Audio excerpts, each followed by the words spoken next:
अस्सलाम वालेकुम students federal board ने हर एक सब्जेक्ट का जो थर्ड मॉडल पेपर है वो रिलीज़ कर दिया। आज की वीडियो में हम 10th क्लास बायोलॉजी का जो मॉडल पेपर है, थर्ड मॉडल पेपर, उसके एमसीक्यूज़ डिस्कस करेंगे। तो सबसे पहला एमसीक्यूज़ यहाँ पे है, चूज़ द मिसमैच्ड, यानी ये जो चार ऑप्शंस हैं इसमें हमने मिसमैच्ड यानी रॉन्ग ऑप्शन को देखना है कि कौन सा यहाँ पे रॉन्ग है।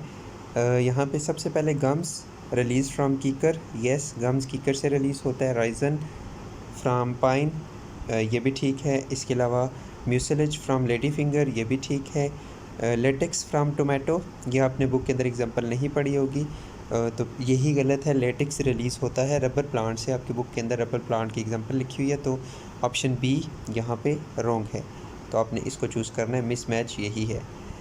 इसके बाद नेक्स्ट हमने सेकेंड एमसीक्यूज़ है, which one of the following row best describe the action of different structures associated with the process of inhalation, यानी इनहेलेशन के दौरान हमारा डायफ्राम, रिब मसल्स और रिब्स किस तरह से मूव करते हैं। आपको पता है जब हम सांस अंदर लेते हैं या ड्यूरिंग इनहेलेशन जो डायफ्राम के मसल्स होते हैं या डायफ्राम कॉन्ट्रैक्ट करता है और डायफ्राम कॉन्ट्रैक्ट होकर नीचे मूव करता है, इसी तरह से रिब्स के मसल्स भी कॉन्ट्रैक्ट करते हैं ड्यूरिंग इनहेलेशन।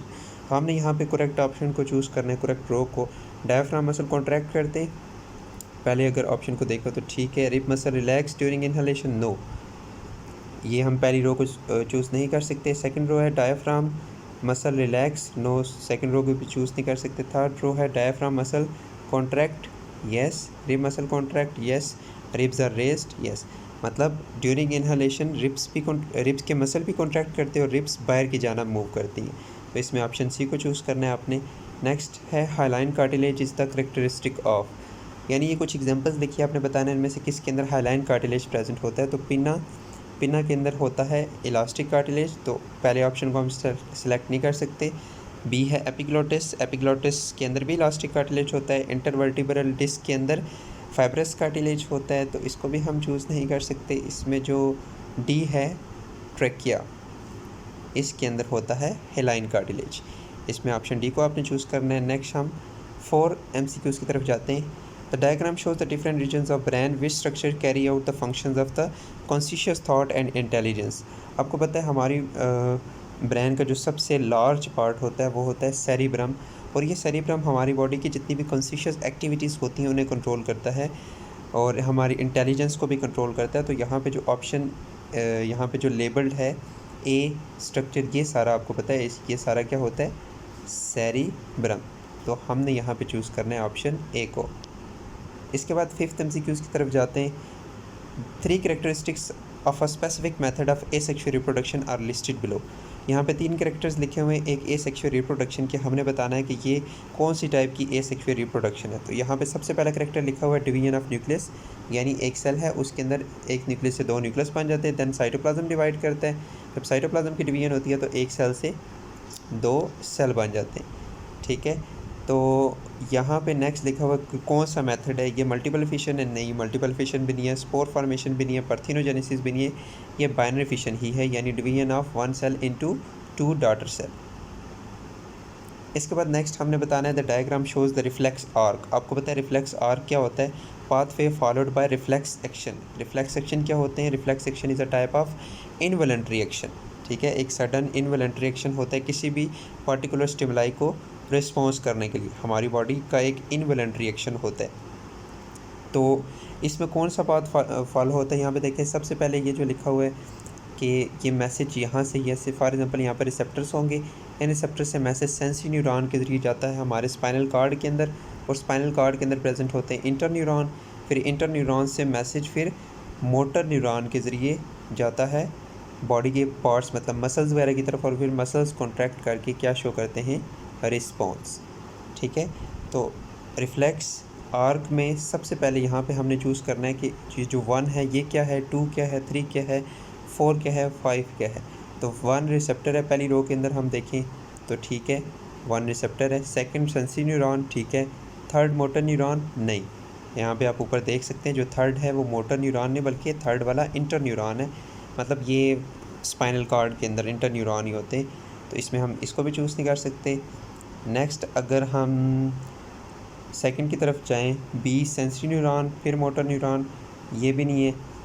सी में सबसे पहले रिसेप्टर है, ठीक है, फिर इफेक्टर सी भी नहीं है। डी में देखें सबसे पहले रिसेप्टर से मैसेज सेंसी न्यूरॉन के ज़रिए जाएगा स्पाइनल कॉर्ड के इंटर न्यूरॉन के पास, और इंटर न्यूरॉन उस मैसेज को रीड करके स्पेसिफिक रिस्पॉन्स बनाएंगे, और वो रिस्पॉन्स मोटर न्यूरॉन्स के ज़रिए इफेक्टर के पास जाएगा और इफेक्टर्स रिस्पॉन्स शो करेंगे। तो ऑप्शन डी को आप चूज़ करेंगे।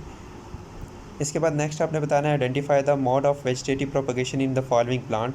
तो ये यहाँ पे आपको एग्जांपल जिसकी लिखी हुई है ये ऑनियन की एग्जांपल है, और आपको पता है ऑनियन के अंदर जो method of natural vegetative propagation होती है वो बल्ब, मतलब ये जो होता है इसे हम कहते हैं बल्ब।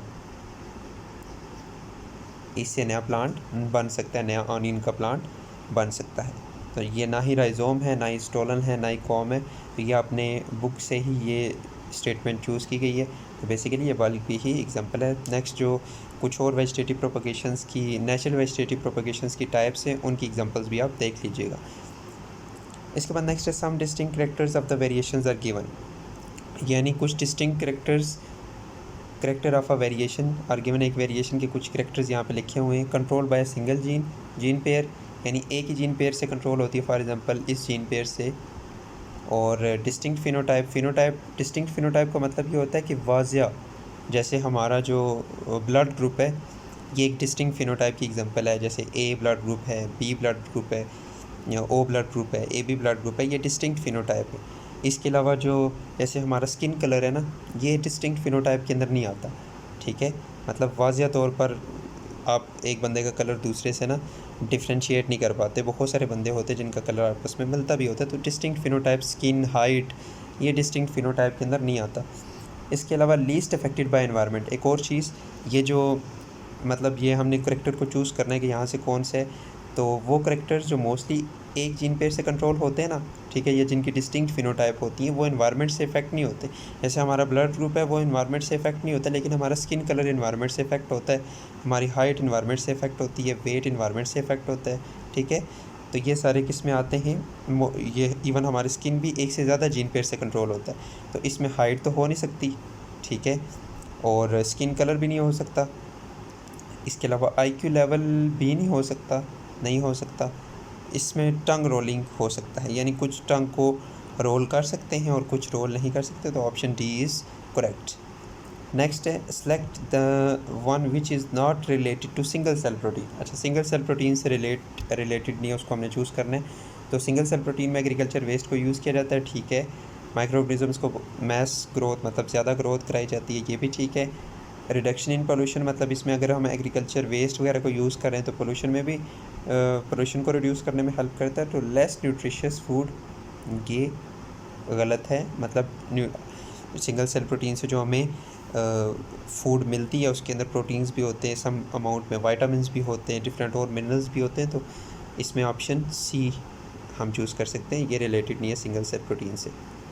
इसके बाद नेक्स्ट है 10 MCQs। The diagram represent the part of carbon cycle, यानी कार्बन, आपको पता है एनवायरनमेंट के अंदर जो कार्बन डाइऑक्साइड होती है वो प्लांट्स ऑब्टेन करते हैं फोटोसिंथेसिस के प्रोसेस के ज़रिए, और फिर प्लांट्स के ऊपर जब दूसरे ऑर्गेनिज्म फीड करते हैं तो वो कार्बन डाइऑक्साइड डिफरेंट केमिकल्स की फॉर्म में इन एनिमल्स के अंदर चली जाती है। फिर एनिमल्स रिस्पायरेशन के ज़रिए उस कार्बन डाइऑक्साइड को दोबारा से एनवायरनमेंट के अंदर रिलीज़ करते हैं।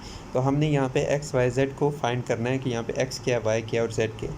तो एक्स, सबसे पहले यहाँ पे एक्स आपको पता है प्लांट से कुछ रिलीज़ होगा कार्बन डाइऑक्साइड, या कुछ रिलीज़ होकर एनवायरनमेंट के अंदर जा रहा है, तो बेसिकली कार्बन डाइऑक्साइड रिलीज़ होकर दोबारा से एयर के अंदर जा रही है। तो वाई कौन सा मैकेनिज़्म है, वाई इज़ रिस्पायरेशन। यहाँ पे ये जो वाई है ये रिस्पायरेशन है, एक्स भी रिस्पायरेशन है, और जेड फीडिंग है। तो इसमें ऑप्शन बी को हमने चूज़ करना है। इसके बाद नेक्स्ट हमने MCQs 11 को देखते हैं हम। The diagram shows a food web. आपको पता है फूड वेब क्या होता है, फूड चैन का कम्बिनेशन होता है। तो यहाँ पे ये एक फूड चैन जा रही है, ये वाली, ये दूसरी फूड चैन जा रही है।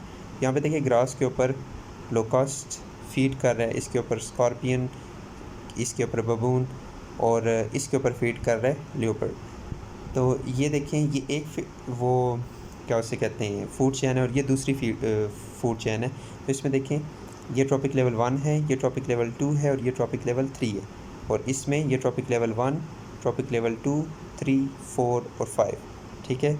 जो प्लांट्स होते हैं वो ट्रॉपिक लेवल 1 से ही बिलोंग करते हैं। तो हमने यहाँ पे क्या देखना है, ये जो लेपर्ड है ये कौन से ट्रॉपिक लेवल से बिलोंग करता है। एक में तो 3rd से बिलोंग कर रहा है, दूसरे में 5th से। 3rd एंड 5th आपने ऑप्शन डी को चूज़ करना है। इसके बाद नेक्स्ट है morphine also act as painkiller, it is obtain from opium poppy plant. Morphine and codeine ये पेन किलर होती हैं और इनको हम ऑब्टेन करते हैं ओपियम पोपी प्लांट से।